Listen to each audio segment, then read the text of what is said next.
Hi, എൻ്റെ പേര് രേഷ്മ. ഞാൻ കൊല്ലത്തുനിന്ന് വരുന്നു. ഞാൻ OND ഗ്ലോബലിനെ കുറിച്ച് അറിഞ്ഞത് ഇൻസ്റ്റഗ്രാം ആഡ് ത്രൂ ആണ്.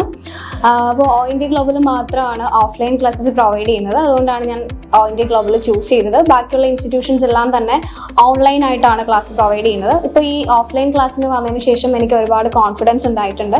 ആദ്യം ഞാൻ ഈ OSCE കുറിച്ച് കേൾക്കുന്ന സമയത്താണെങ്കിലും എനിക്കിത് അച്ചീവ് ചെയ്യാൻ പറ്റുമോ, ഇല്ലെങ്കിൽ ഈ പ്രാക്ടിക്കൽസ് എല്ലാം എനിക്ക് ചെയ്യാൻ പറ്റുമോ എന്നുള്ളൊരു കോൺഫിഡൻസ് ഇല്ലായിരുന്നു. പക്ഷേ ഈ 2 വീക്സ് ഞാൻ ക്ലാസ് കൂടിയതിന് ശേഷം എനിക്ക് നല്ല രീതിയിൽ കോൺഫിഡൻസ് കൂടിയിട്ടുണ്ട്. അതുപോലെ തന്നെ നമ്മുടെ 2 ട്രെയിനേഴ്സ് നല്ല അപ്രോച്ചബിൾ ആയിരുന്നു. ഏത് ടൈമിലും നമുക്ക് അപ്രോച്ച് ചെയ്യാൻ പറ്റുന്ന ആളുകളായിരുന്നു. എല്ലാ ഡൗട്ട്സും ക്ലിയർ ആക്കിയതിന് ശേഷം മാത്രമേ അടുത്ത ടോപ്പിക്സിലോട്ട് പോകത്തുള്ളായിരുന്നു. ഈ 2 വീക്സിലെ ക്ലാസ് ഇനഫായിട്ടാണ് തോന്നിയിട്ടുള്ളത്. കുറച്ചും കൂടെ നിങ്ങൾക്ക് വേണമെന്നോ പ്രാക്ടിക്കൽ സെക്ഷൻസിനകത്ത് എന്തെങ്കിലും അങ്ങനെ ഇനഫാണോ നിങ്ങൾക്ക്? ഈ 2 വീക്സ് ക്ലാസ് തന്നെ ഇനഫാണ്. എല്ലാ പോർഷൻസും കവർ ചെയ്യുന്നുണ്ട്. ഒരു സ്ട്രക്ചേർഡ് വേയിൽ തന്നെയാണ് ക്ലാസ് മിസ്സുമാർ എടുത്തു വെക്കൊണ്ടിരുന്നത്. നല്ലതായിരുന്നു.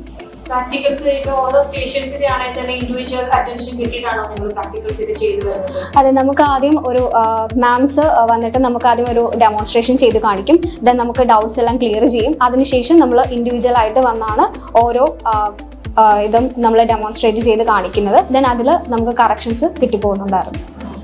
OET എക്സ്പയർ ആവാറായിട്ടുണ്ടാവുമല്ലോ?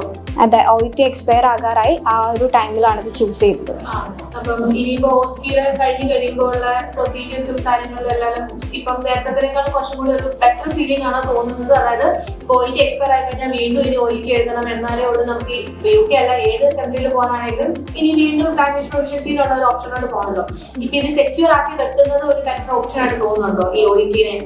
അതെ, OET മറ്റേതാണെങ്കിലും നമുക്ക് OET എക്സ്പയർ ആകുന്ന കഴിഞ്ഞാൽ പിന്നെ നമുക്കൊന്നും ചെയ്യാൻ പറ്റത്തില്ലായിരുന്നു. ഈ OSCE നമ്മൾ ക്ലിയർ ആവുന്നതിലൂടെ, പിൻ നമ്പർ കിട്ടുന്നതിലൂടെ പിന്നെ നമുക്ക് എപ്പോൾ വേണമെങ്കിലും ജോബിന് ഇന്റർവ്യൂവിന് ശേഷം നമുക്ക് പ്ലേസ്മെന്റ് കിട്ടുന്നതായിരിക്കും.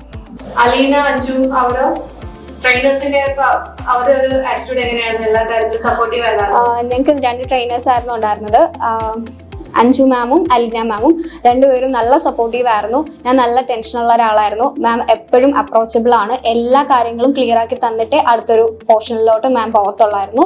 അപ്പോൾ അവർ രണ്ടുപേരും നല്ല രീതിയിൽ ഞങ്ങളെ സപ്പോർട്ട് ചെയ്തിട്ടുണ്ട്.